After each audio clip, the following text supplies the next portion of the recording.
નમસ્કાર દર્શક મિત્રો, હું છું ધનેશ પરમાર. આપ જોઈ રહ્યા છો ટુડે ગુજરાતી ન્યૂઝ.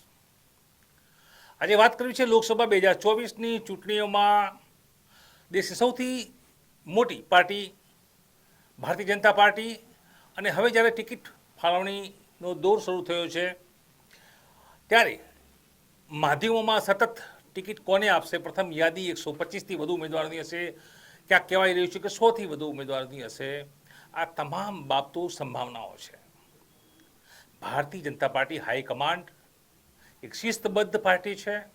તમામ લેખાજોખા, તમામ રાજકીય જે ગણિત હોય છે તેના સાથેનું એક સંકલન કરી અને તેમાંથી જે અમૃત સમાન જે વાત નીકળતી હોય, પાર્ટી માટે સારી વાત હોય, લાભદાયી વાત હોય, પુશબેક કરતા જે લોકો છે, નવીન લોકો છે, તેઓને આશીર્વાદ અને તેઓને આગળ લેવાની જે વાતો હોય તે પ્રકારે તમામ સમીકરણો ગોઠવી અને પછી આ યાદી તૈયાર કરતી હોય છે. ચોક્કસથી ક્યાંક એક્ઝિટ પોલ હોય એમાં જે પ્રચાર માધ્યમો છે, મીડિયા માધ્યમો છે, તે ક્યાંક ને ક્યાંક રેશિયામાં 70-80%, ક્યાંક 60% નજીક હોય છે. જોકે ઉમેદવારોની હાલની યાદી છે તેમાં ચોક્કસથી ભારતીય જનતા પાર્ટી અચંબિત કરી શકે તે પ્રકારની યાદી બહાર પાડશે તેવું રાજકીય નિરીક્ષકો માની રહ્યા છે. 2019માં ભારતીય જનતા પાર્ટીના 26 ઉમેદવારો ગુજરાતમાં વિજેતા બન્યા હતા. જોકે હાલનો આજે લક્ષ્યાંક છે 2024નો સી આર પાટીલ વારંવાર કહી રહ્યા છે તે મુજબ 5 લાખથી વધુના લક્ષ્યાંક સાથે ભારતીય જનતા પાર્ટી નવા કીર્તિમાન બનાવવા તરફ આગળ વધી રહી છે. કોંગ્રેસના ગાંગડા ખરી રહ્યા છે. કોંગ્રેસના દિગ્ગજ નેતાઓ, પૂર્વ ધારાસભ્યો, સાંસદો, ચાલુ ધારાસભ્યો તમામ માની રહ્યા છે કે એકમાત્ર દેશમાં વિકસિત જે પાર્ટી હોય, લોકોને સાથે લઈ જતી પાર્ટી હોય તો ભારતીય જનતા પાર્ટી છે. તેવી વિચારસરણીની સાથે તેઓ હવે જોડાઈ રહ્યા છે. ગુજરાતમાં સમજો કે કોંગ્રેસનો સફાયો થઈ ચૂક્યો છે. એકાદ સીટમાં ક્યાંક ગણના થાય છે એ કોંગ્રેસ ક્યાંક ભરૂચમાં કે ક્યાંક ટક્કર આપી શકે. જો કે આ સ્થિતિ પણ હવે ધીરે ધીરે બદલાઈ રહી છે. આજે વાત કરવી છે ટિકિટ ફાળવણીની. 100 ઉમેદવારોની અથવા 125 ઉમેદવારોની સંભવિત યાદી મોડી સાંજ સુધી અથવા મોડી રાત સુધી જાહેર થઈ શકે છે. ત્યારે જે ચાલુ લોકસભાના સાંસદો હતા, કેટલાક વયોવૃદ્ધ પણ થયા છે, એ તમામ બાબતો વચ્ચે યાદીમાં કોનું નામ આવે છે અને કોણ નામ કપાય છે, સૌથી મોટો સમગ્ર દેશમાં જો કોઈ ચર્ચિત મુદ્દો હોય તો હાલ આ મુદ્દો છે. ત્યારે ગુજરાતમાં 2019માં ચૂંટાયેલા સાંસદો 26 કોણ હતા અને હાલની આ યાદીમાં કોના નવા નામો આપશે તે સંભાવનાઓ વચ્ચે અમે 2019ની યાદી પણ આપણે જણાવવા માંગીએ છીએ. લોકસભા ચૂંટણીની તૈયારી કરતા ભાજપે તેના 100 જેટલા ઉમેદવારોના નામો લગભગ ફાઇનલ કર્યા હોવાના ઇનપુટ મળી રહ્યા છે. મોડી રાત સુધી ભાજપની કેન્દ્રીય ચૂંટણી સમિતિની બેઠક ચાલી હતી, જેમાં પીએમ મોદીએ પણ ભાગ લીધો હતો. પીએમ મોદી 11 વાગે સેન્ટ્રલ ઓફિસ આવ્યા હતા અને સવારે 3:30 વાગે નીકળી ગયા હતા. બેઠકમાં પ્રથમ યાદી અંગે ચર્ચા કરવામાં આવી હતી. અહીં સૂત્રોનું માનીએ તો 1-2 દિવસમાં પ્રથમ યાદી આવી શકે છે. સૂત્રોએ એવું પણ જણાવ્યું છે કે પીએમ મોદી આ વખતે પણ વારાણસીથી, તો ગૃહમંત્રી અમિત શાહ ગાંધીનગરથી, જ્યારે રાજનાથસિંહ લખનઉ બેઠક પરથી ફરી વખત ચૂંટણી લડી શકે છે. આ બેઠકમાં 2019માં જે નબળી બેઠકો ભાજપે ગુમાવી હતી, જ્યાં ઓછા અંતરથી તેઓ જીત્યા છે, તેના પર વધારે ફોકસ કરવામાં આવશે તેવું પણ સૂત્રો જણાવી રહ્યા છે. અહીં આપણે જણાવી દઈએ કે મોડી રાત્રે થયેલી જે બેઠક છે, જે રાજ્યો પર ચર્ચા કરવામાં આવી હતી, તેમાં યુપી, મધ્યપ્રદેશ, ઉત્તરાખંડ, ગુજરાત, આસામ, તેલંગાણા, કેરળ અને અન્યનો પણ સમાવેશ થાય છે.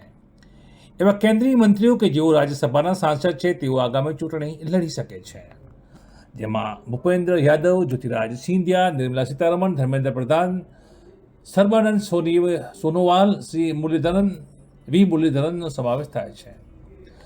ત્યારે ઇનપુટ એવા પણ મળી રહ્યા છે કે ભાજપ ઘણા મહિલા ચહેરાઓ સહિત નવા ચહેરાઓ પર ધ્યાન કેન્દ્રિત કરી શકે છે. દિલ્હીમાં 3 સાંસદોનું પતલું કપાઈ શકે છે તેવા રાજકીય વિશ્લેષકોનું માનવું છે. આ સિવાય ભાજપે બંગાળના આસનસોલમાં ટીએમસી સાંસદ શત્રુઘ્ન સિન્હાનો મુકાબલો કરવા ભોજપુરી સ્ટાર પવનસિંહને મેદાને ઉતારી શકે છે, જ્યારે અન્ય બેઠકો પર કેટલાક સેલિબ્રિટી ચહેરાઓને ઉતારવાની રણનીતિ અપનાવવામાં આવી શકે છે. જ્યારે દિલ્હી ભાજપના 3 સાંસદો એવા છે કે જેમનું કદાચ પત્તું કપાઈ શકે છે. તામિલનાડુ ભાજપના અધ્યક્ષ અન્નામલાઈ પણ આ વખતે લોકસભાના મેદાનમાં ઉતરવામાં આવે તેવી શક્યતા છે. આ સિવાય મધ્યપ્રદેશના પૂર્વ સીએમ શિવરાજ ચૌહાણનો ભોપાલથી મેદાનમાં ઉતરવામાં આવી શકે છે. હાલમાં ભોપાલથી ભાજપ સાંસદ સાધ્વી પ્રજ્ઞા ઠાકુર છે, જે ઘણીવાર વિવાદોમાં રહ્યા હતા, અને આ સિવાય ભાજપના વર્તમાન સાંસદ બાંડી સંજય, જી કિશન રેડ્ડી અને અરવિંદ ધર્મપુરીને ફરીથી તેલંગાણાના મેદાનમાં ઉતારવામાં આવી શકે છે તેવા ઇનપુટ મળી રહ્યા છે.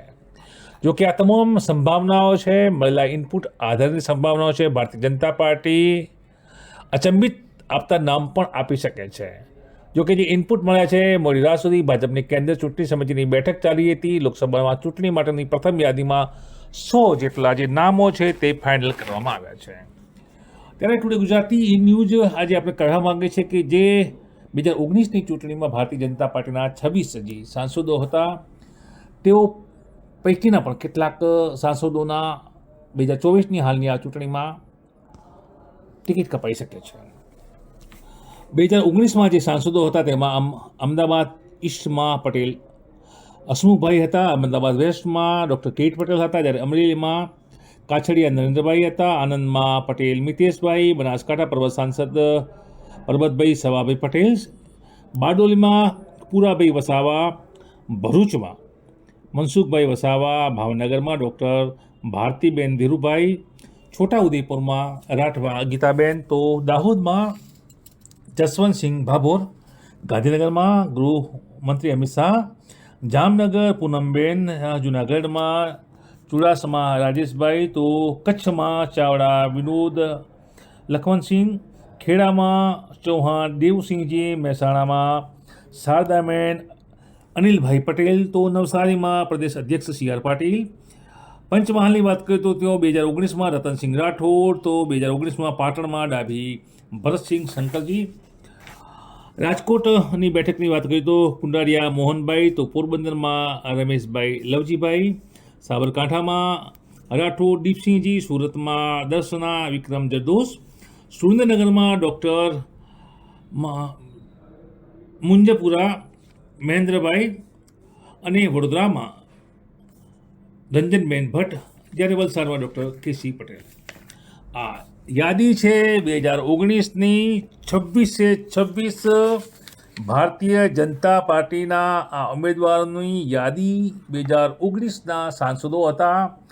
હવે જ્યારે 2024ની ચૂંટણી યોજાઈ રહી છે, તે આ પૈકીના અનેક સાંસદોની ટિકિટ કપાઈ શકે છે. ભારતીય જનતા પાર્ટી નવીન ચહેરા, સમર્પિત ચહેરા પણ લાવી શકે છે, મહિલાઓને પણ પ્રાધાન્ય મળી શકે છે. ત્યારે આ જે યાદી છે, પ્રથમ યાદી પર હાલ તો રાજકીય વિશ્લેષકો અને ખાસ કરીને કેન્દ્રીય ચુનાવ સમિતિની બેઠક બાદની જે સ્થિતિ સર્જાઈ છે, ત્યારે કોને ટિકિટ મળશે અને કોનું પત્તું કપાઈ રહ્યું છે તે પર રાજકીય ગરમાવો ચાલી રહ્યો છે. તો આપણે જોયું તે રીતે 2019માં ભારતીય જનતા પાર્ટીના સન્માનિત 26 સાંસદોની આ યાદી હતી, અને આ યાદીમાં ક્યાંક અપડેટ થઈ શકે છે, નવા ચહેરાઓને તક મળી શકે છે, મહિલાઓને પણ પ્રાધાન્ય મળી શકે છે.